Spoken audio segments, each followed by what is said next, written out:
રાખો, ઊભી રાખ.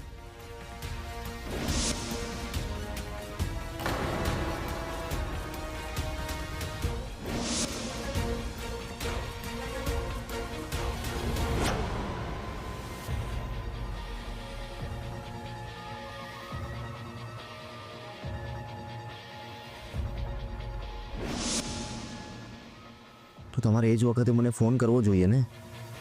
અરે શૌર્યભાઈ, હું તમને ફોન કરવાની જ હતી, પણ છે ને હું મારો ફોન ઘરે જ ભૂલી ગઈ હતી. વર્ષાબેન, આવું કામ કરતા હોય ને ત્યારે ફોન સાથે જ રાખવાનો, કારણ કે આપણી નજરે તો જોયું હોય પણ એનો વિડીયો જો આપણી પાસે હોય ને તો એક સોલિડ પ્રૂફ બની જાય. હા, સાચી વાત છે તમારી. હું આગળથી ધ્યાન રાખીશ. વર્ષાબેન, કિયારા કોની સાથે વાત કરતી હતી એ વ્યક્તિને તમે જોઈ? ના શૌર્યભાઈ, દૂરથી કંઈ દેખાયું જ નહીં કે ગાડીમાં કોણ હતું. ઓકે, તો ગાડીનો નંબર કેવું કંઈ જોયું? શિટ શૌર્યભાઈ, સોરી, મને તો ગાડીનો નંબર પણ નથી ખબર. કંઈ વાંધો નહીં. હવે આ બધી વાતોમાં વર્ષાબેન ધ્યાન રાખવું પડશે. અને હા, તમારી દાદી છે ને, કિયારાની બહુ મોટી ચમચી છે.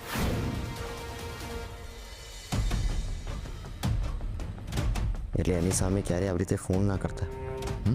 હા હા શૌર્યભાઈ, દાદી આવી રહ્યા છે, હું તમને પછી ફોન કરું છું. હા.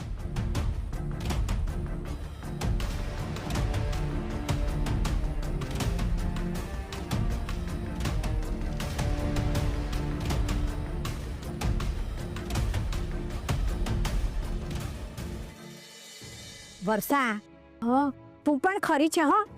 આ કિયારાએ ક્યાં જ્યુસ મંગાવ્યું હતું તો તે વળી મને ખાલી ખોટો ધક્કો ખવડાવ્યો. અરે બા, આ કિયારા બહારથી આવીને એટલે મને થયું કે એ થાકી ગઈ હશે, એટલા માટે મેં આ જ્યુસ મોકલાવ્યું હતું. પણ કંઈ વાંધો નહીં, આ જ્યુસ તમે પી લો. પી લો. આ બહુ સારું કર્યું તે.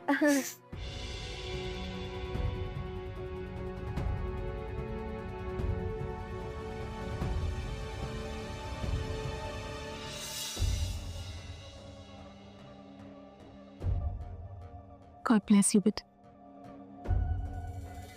અરે ક્રિશ તો આવી ગયો બેટા. શું કહ્યું રાધા માટે? ડૉક્ટરે કહ્યું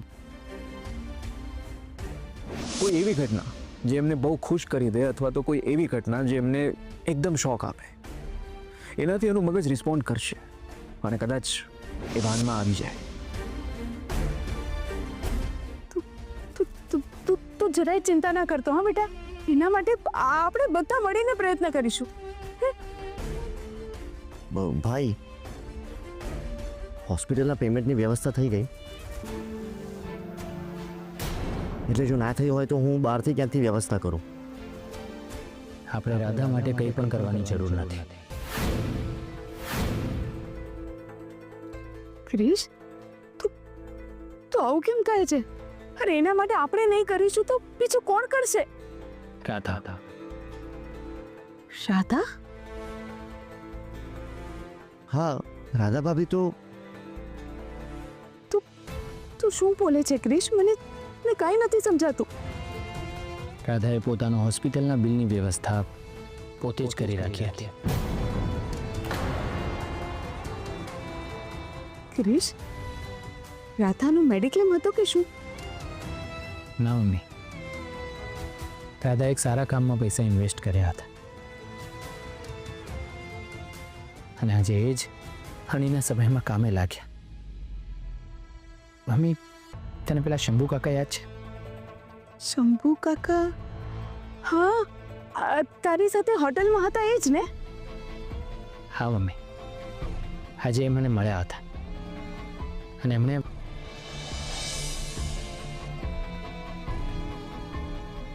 હાલે 1 લાખ રૂપિયા. મેં તમને કહ્યું ને કે હું કોઈના પૈસા નહીં લઈ શકું, અને હા તો તમારા પૈસા છે, તમે રાખો. આ રાધાના પૈસા છે. જોયું ભાઈ, મેં તમને કહ્યું હતું ને કે તમે બહુ નસીબદાર છો કે તમને રાધા ભાભી જેવા વાઈફ મળે.